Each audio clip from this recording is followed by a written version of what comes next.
Isang magandang hapon po, magagabi na rin po sa bawat isa. Latest weather update po tayo. Unang araw po ng January 2024. Pero bago tayo magpatuloy mga kaibigan, huwag nyo kalimutan mag-like and subscribe and pahit po ng notification bell para mamaya or mai-update ko kayo sa lagay ng ating panahon. So narito na po ang latest hypnosis ng lagay ng ating panahon ay na rin po sa Makikita natin pag-asa. sa ating latest satellite images, dalawang weather system pa rin na nakaka-apekto sa ating bansa. Una na riyan ang northeast monsoon o hanging amihan at ito magdadala ng mga pagulan partikular na sa bahagi ng Batanes at Babuyan Island. Samantala, mga pulupulong mahihinang pagulan naman na maaring maranasan partikular na sa Ilocos Region, kasama din itong lalabing bahagi ng Cagayan Valley, Cordillera, kasama ang Central Luzon, Kamaynilaan at gayon din ang Calabarzon. Yan ay dulot pa rin ng northeast monsoon o amihan. Sa nalabing bahagi ng bansa, sa Southern Luzon, Visayas at Mindanao, ay inaasahan pa rin natin yung mga pulupulong pag-ulan, pagkilat pagkulog, dulot naman yan ng easterlies o yung hangin na nagmumula sa Karagatang Pasipiko.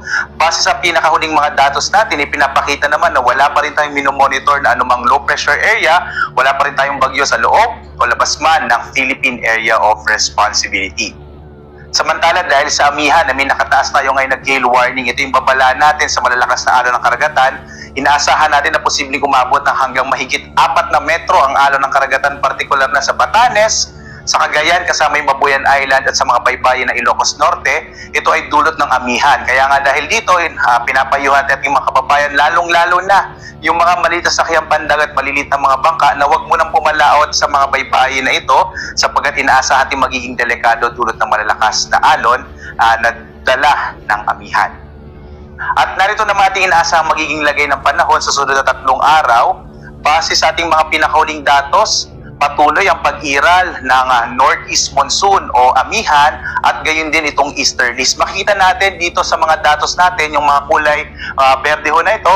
Ito naman ay nag-indicate ng mga pag-ulan. At base dito sa susunod na 3 araw, generally fair weather pa rin sa malaking bahagi ng ating bansa, pagkat makikita natin dito malaki yung tsansa ng mga pag-ulan lalo na sa may eastern section o silangang bahagi ng Visayas at ng Mindanao. Dulot nga yan itong easterlies.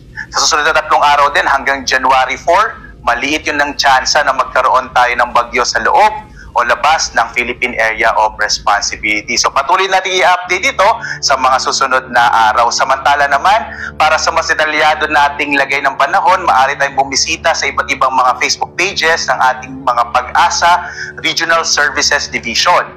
Sila nagbibigay o nagbibigay ng mga datos partikular na sa thunderstorm advisory, rainfall warning at gayon din sa mga heavy rainfall warning.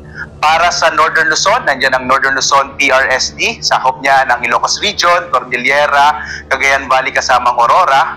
Gayon din para naman sa National Capital Region, sakop nito ang Central Luzon, ang Calabarzon kasama ang Metro Manila, maring pumunta sa NCR PRSD.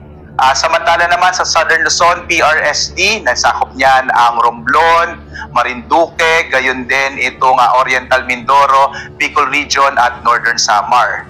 Sa Visayas PRSD naman, nandyan ang Palawan, kasama ang Occidental Mindoro at ang nalalabing bahagi ng Visayas. At sa Mindanao, maaaring pumunta tayo sa Mindanao Pag-asa Regional Services Division. Muli, nandito natin makikita ang mga detalyado nating ulat ng panahon, lalo na nag-update ito every 3 hours. At ang araw naman natin ay sisikat ganap na 6:21 na umaga at lulubog, ganap na 5:38 ng hapon. At maraming salamat po sa inyong pagsubaybay mula sa Pag-asa Weather Forecasting Center. Ako si Obet Badrina. Muli po, maligong bagong taon sa ating lahat. Naway pagpalain tayo ngayong taong 2024. Maraming salamat po.